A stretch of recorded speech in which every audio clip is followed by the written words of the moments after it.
अलग अलग नहीं दिखेगा आपको, है ना। लैब में जाओगे तो पिंक कलर का अगर कुछ रखा है तो it is a solution, but अगर अलग अलग आप डिस्टिंग्विश कर पा रहे हो तो it is not a solution. दो चीजों से मिलके बना होता है सल्यूट एंड सॉल्वेंट। सल्यूट कम मात्रा में होता है, सल्यूट वो होता है जिसको हम घोल रहे हैं, मतलब नमक सल्यूट है। पानी ज्यादा मात्रा में होता है, जिसको हम कहते हैं सॉल्वेंट। तो पानी सॉल्वेंट है। तो फिर हमने देखा था टाइप्स ऑफ सोल्यूशन, उसमें हमने थोड़ा सा इंट्रो किया था। सोल्यूशन में एग्जिस्टिंग सॉलिड, लिक्विड और गैसियस स्टेट, ये चीज मैंने बताया था। फिर ये कुछ एग्जांपल्स थे, गैस और गैस को करेंगे तो मिक्सचर ऑफ गैसेस बनेगा। गैस को लिक्विड में डालेंगे तो गैस और लिक्विड का सोल्यूशन बनेगा, जैसे कोल्ड ड्रिंक्स वगैरह। गैस को सॉलिड में मिक्स करेंगे तो जैसे कि कैटलिस्ट वगैरह बनते हैं, है ना। लिक्विड को अगर गैस में डालेंगे तो एयर, मॉइस्ट एयर, है ना। लिक्विड लिक्विड मतलब कोई भी दो लिक्विड को मिक्स कर सकते हो। अल्कोहल को वाटर में डालोगे तो अलग अलग नहीं दिखेगा। ऐसी ये सारे हमने टाइप्स पढ़ लिए थे। ये कुछ था कि कौन से इसका सॉल्यूट कौन सा है, सॉल्वेंट कौन सा है, ये सब भी देख लिया था। सोडियम अमलगम देखा था हमने कि कौन सा एग्जाम्पल किस चीज का है। तो सोडियम अमलगम में लिक्विड को सॉलिड में डालते हैं, सोडा वाटर में मतलब गैस को लिक्विड में भरा हुआ है, ठीक है। फिर हमने देख लिया था किसी सॉल्यूशन के कंसंट्रेशन को अगर हमें एक्सप्रेस करना है तो क्या क्या मोड्स हैं डिफरेंट। तो जैसे मोलैरिटी, ठीक है। मोलैरिटी क्या होती है, कल मैंने बोला था, किससे बोला था, कौन बताएगा मुझे मोलैरिटी।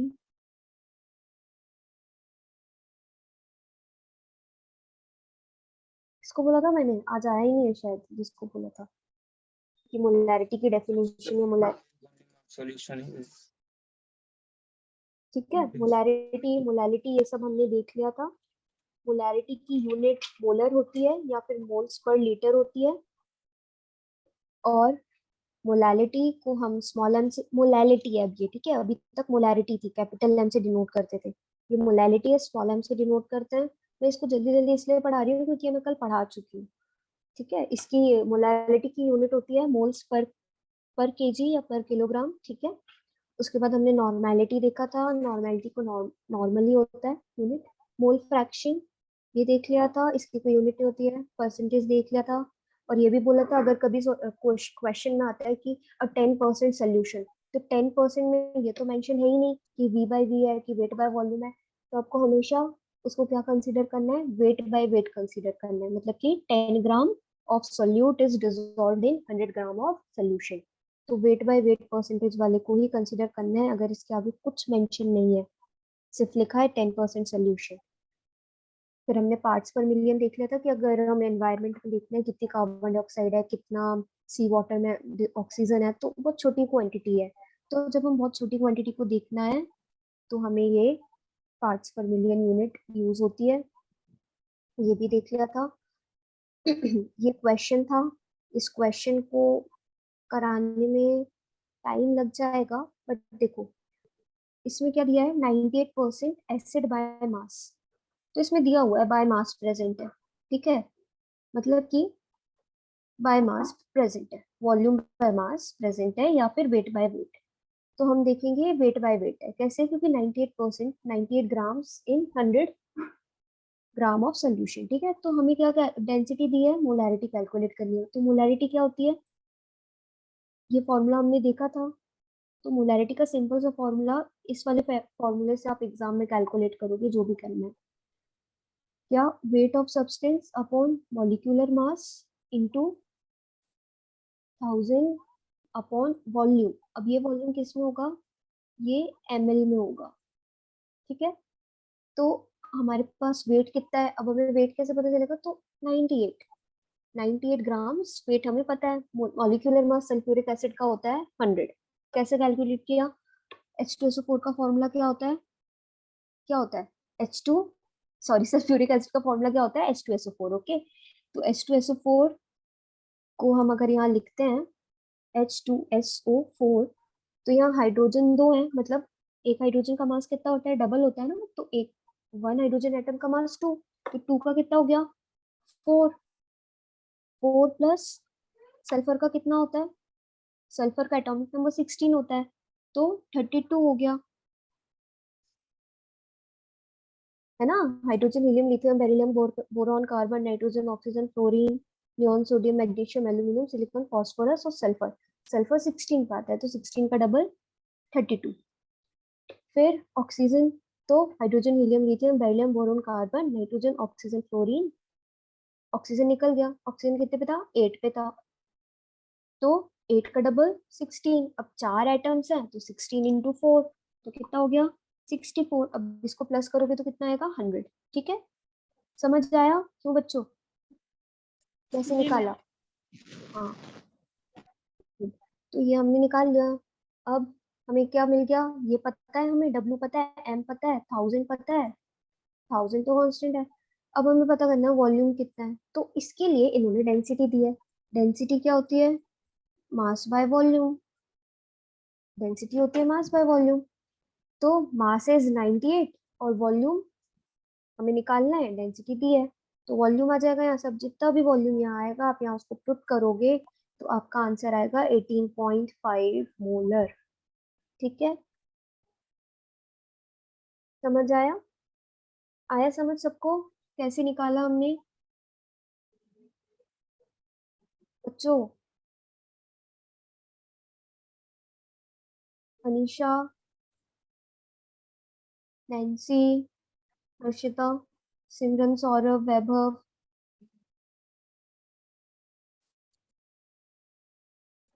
क्यों बच्चों बताओ, ये न्यूमेरिकल्स आते हैं आप लोगों को एग्जाम में, समझ आया कि नहीं आया।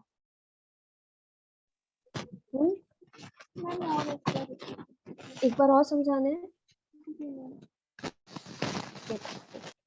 Concentrated sulfuric acid contains 98% acid by mass।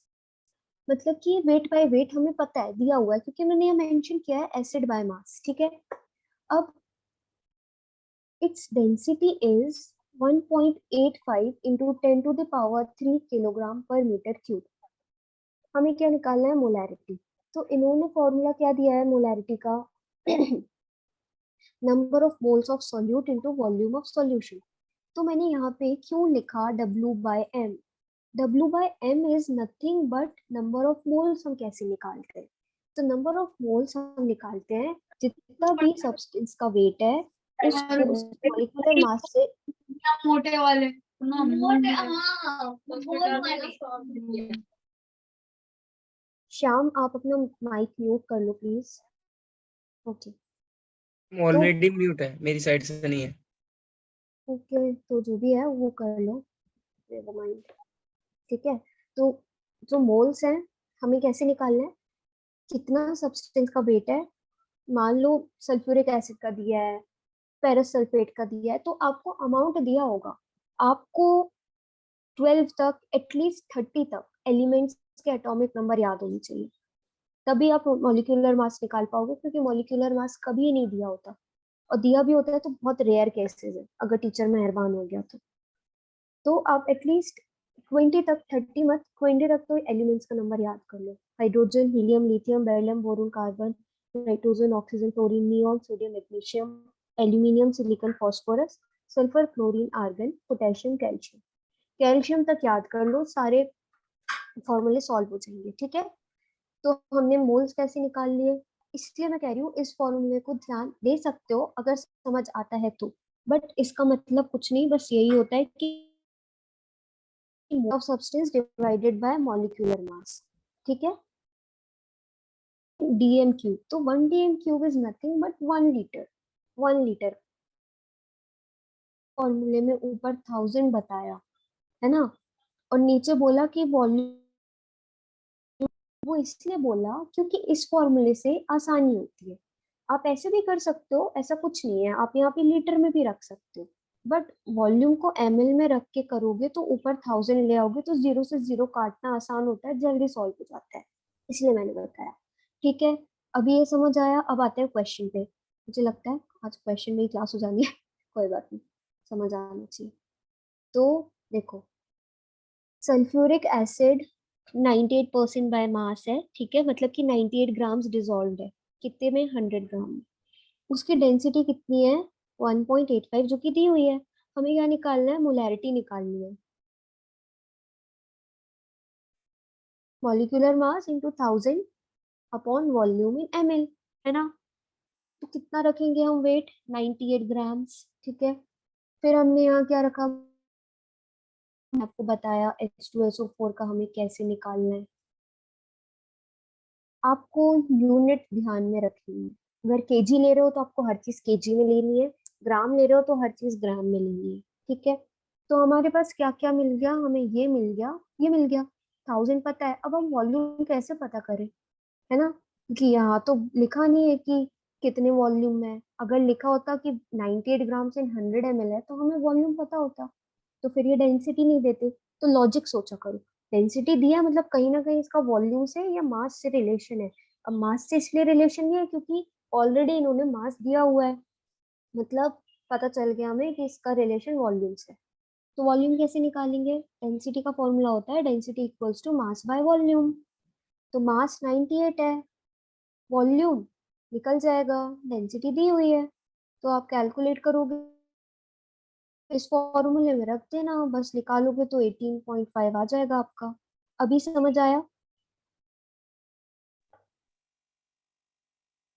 अभी समझ आया।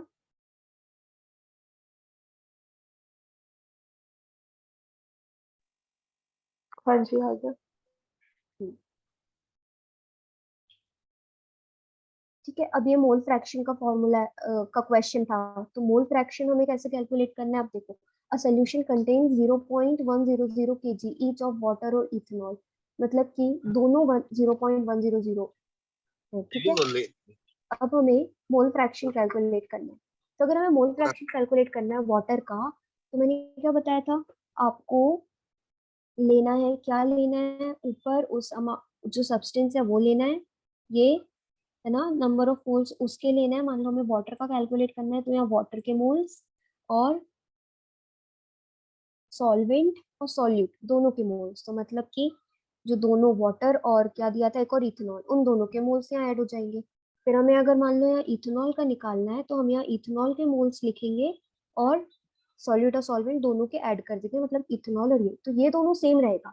याद क्या रखना है कि जिस चीज का कैलकुलेट कर रहे हैं वो चीज ऊपर रहती है, ठीक है। तो मोल्स कैसे निकालते हैं, चार्जर, तो मोल्स कैसे निकालते हैं मैंने अभी बताया, ठीक है। Weight by molar mass. हाँ, वेट बाय मोलर मास। तो हमें क्या दिया हुआ है, काम है क्वेश्चन ये दिया हुआ है हमें कि इतना अमाउंट है इसका, तो इस अमाउंट को डिवाइड कर दो वाटर के मोलर मास से। फिर इथेनॉल के भी अमाउंट सेम है, इसको इथेनॉल के मोलर मास से डिवाइड कर दो, मोल्स आ जाएंगे दोनों के। अब आपको वाटर का कैलकुलेट करना है, तो जो वाटर का मोल आया होगा उसको ऊपर रखोगे, डिवाइडेड बाय दोनों के मोल्स जो आए होंगे उनको प्लस कर दोगे, तो वाटर का मॉलिक्यूलर फॉर्मूला आ जाएगा, ठीक है। समझ आया, रखेंगे यहाँ पे ग्राम में रखेंगे केजी में? केजी में भी निकाल सकते हो, ग्राम में रखोगे तो फिर कन्वर्ट कर लेना, नो प्रॉब्लम।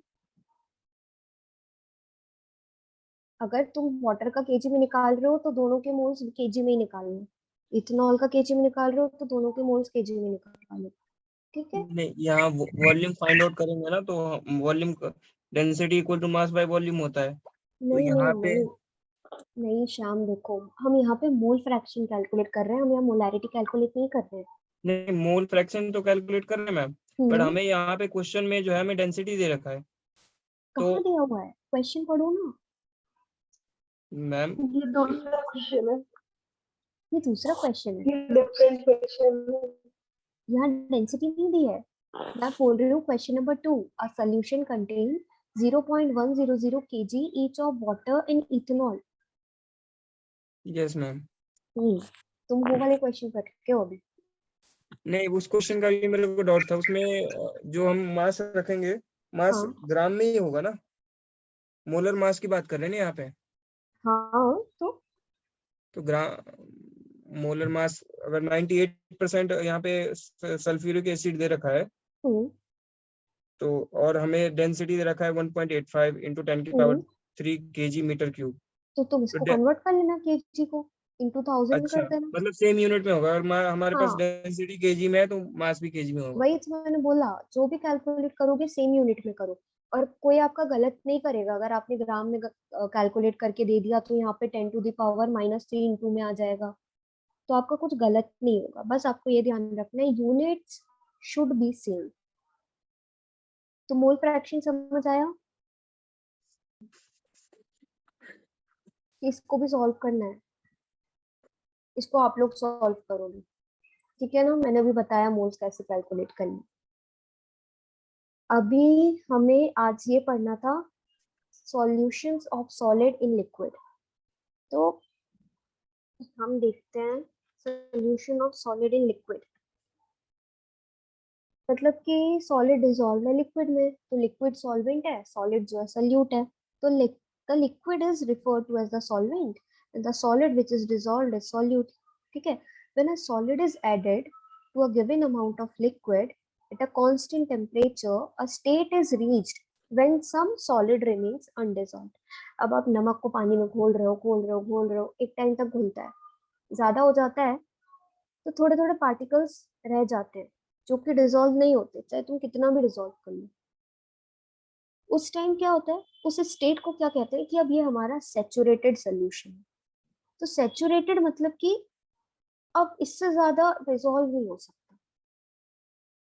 सैचुरेटेड मतलब कि अनडिसॉल्व कुछ ना कुछ पार्टिकल्स उसमें बच गए, ठीक है? अनसैचुरेटेड मतलब और आप उसको घोल सकते हो घोल सकते हो। सैचुरेट हो गया, भर गया, अब इससे ज्यादा नहीं हो सकता। अब एक को 10 पूड़ी खानी थी, उसको 10 पूड़ी खिला दी, उसके बाद और बोल रहे हैं एक और खा लो एक और खा लो, तो वो नहीं खा सकता, उसकी कैपेसिटी फुल है, मतलब वो सैचुरेटेड है।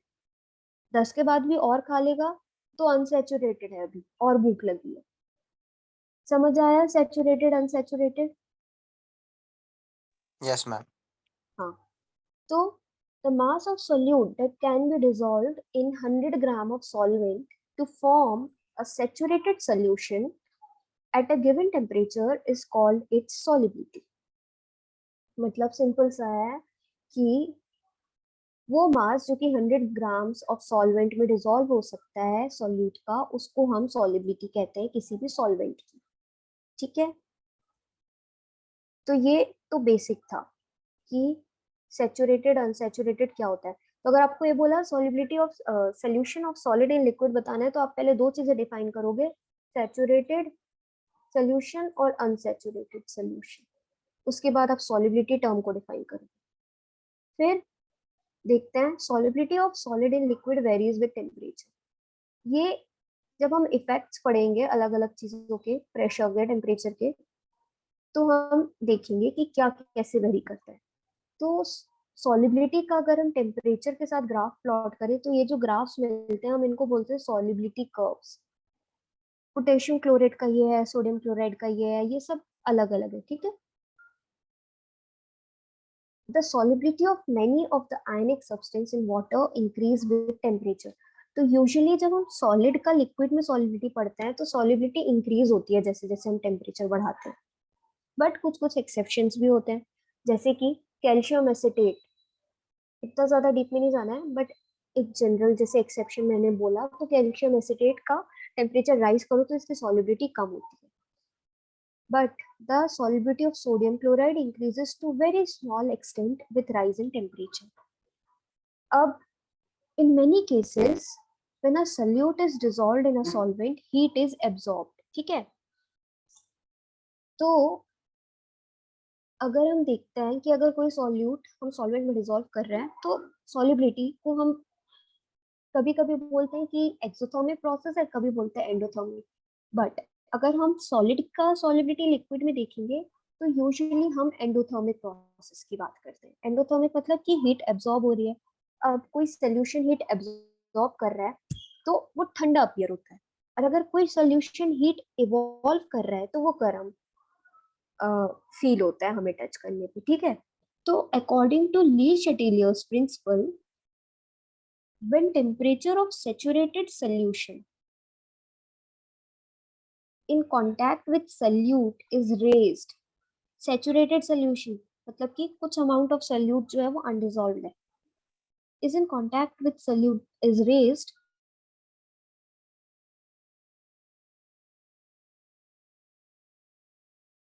ठीक है, along the direction in which cooling takes place, cooling और एब्जॉर्प्शन ऑफ हीट का डायरेक्ट रिलेशन। ये पूरे पैराग्राफ में एंडोथर्मिक रिएक्शन की बात हो रही है, ठीक है, सैचुरेटेड सोल्यूशन के लिए, जैसे जैसे हम टेम्परेचर बढ़ा रहे हैं उसके लिए। The solubility of substance will therefore increase with rise in temperature. अब देखो मैंने क्या बोला, solubility solid in liquid के लिए एंडोथर्मिक रिएक्शन है, मतलब कि हीट एब्जॉर्ब कर रही है। तो अभी भी उसके पास कैपेसिटी है कि वो हीट और एब्जॉर्ब कर सकती है, तो हम टेम्परेचर बढ़ाएंगे तो सॉलिबिलिटी इंक्रीज होगी। बट जब हम सॉलिबिलिटी देखेंगे इसकी गैसेस की लिक्विड में, तो ये जस्ट ऑपोजिट हो जाएगा, और वो ली चटेलियस प्रिंसिपल को यहाँ भी फॉलो कर रहा है, वहां भी फॉलो करेगा। ली चटेलियस के अकॉर्डिंग ये होता था कि जो भी चेंज अगर फॉरवर्ड रिएक्शन है, तो हमने कोई पैरामीटर अगर चेंज किया तो वो उस जगह जाएगा जहाँ पे उसका ऑपोजिट रिएक्शन हो रहा है, ठीक है, मतलब वो उसको रिवर्स करने की कोशिश करेगा। जो भी रिएक्शन हो रही है, मतलब एक्सोथर्मिक है तो एंडोथर्मिक होने लगी, एंडोथर्मिक है तो अब यहाँ पे देखो एंडोथर्मिक रिएक्शन है ना, तो मतलब इसके पास अभी एक ना एक चांस है कि अगर हमने टेम्परेचर बढ़ाया तो ये एब्जॉर्ब कर सकता है। बट अगर यहाँ एक्सोथर्मिक रिएक्शन होती और हम टेम्परेचर बढ़ाते तो सॉलिबिलिटी डिक्रीज होने लगती। यही चीज हम गैस इन लिक्विड में पढ़ेंगे। वो क्यों? क्योंकि अकॉर्डिंग टू ली चार्टेलियस प्रिंसिपल वो जो चेंज है उसको अपोज करना चाहता है इक्विलिब्रियम के लिए। तो यहाँ पे हमने देख लिया सॉलिड की गैस में कि सॉलिबिलिटी टेम्परेचर के साथ इंक्रीज हो रही है क्योंकि ये एंडोथर्मिक रिएक्शन है, ठीक है। तो dissolution of some salts in water that is calcium salts is accompanied by evolution of heat. ये इनने फिर से एक एक्सेप्शन बता दिया कि कुछ कुछ सॉल्ट्स ऐसे होते हैं जो कि भले सॉलिड इन गैस की सॉलिबिलिटी हो बट हीट इवॉल्व करने लगते हैं। Evidently solubility of such salt decrease, देखो आ गया ना वही पॉइंट, सॉलिबिलिटी डिक्रीज होती है राइज इन टेम्परेचर के साथ। ये एक्सेप्शन है, इस चीज को तुम उससे रिलेट मत कर लेना, कंफ्यूज हो जाओगे। आपको ये याद रखना है सॉलिड की लिक्विड में सॉलिबिलिटी जब हम चेक करते हैं तो टेम्परेचर बढ़ाने से सॉलिबिलिटी इंक्रीज होती है। अब ये वाला टॉपिक अपन कल की क्लास में पढ़ेंगे। जिसका फर्स्ट लेक्चर मिस हुआ है वो रिवाइज कर लेना, छोटा सा लेक्चर था, ठीक है। इतना समझ आया आज का यस मैम। सबको? कोई डाउट हो तो पूछ लो।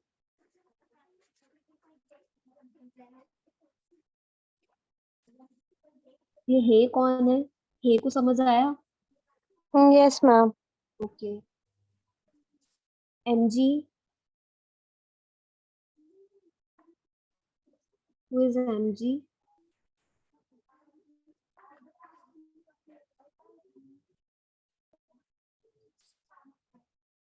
चलो ठीक है, आज की क्लास हम यही खत्म करते हैं और कल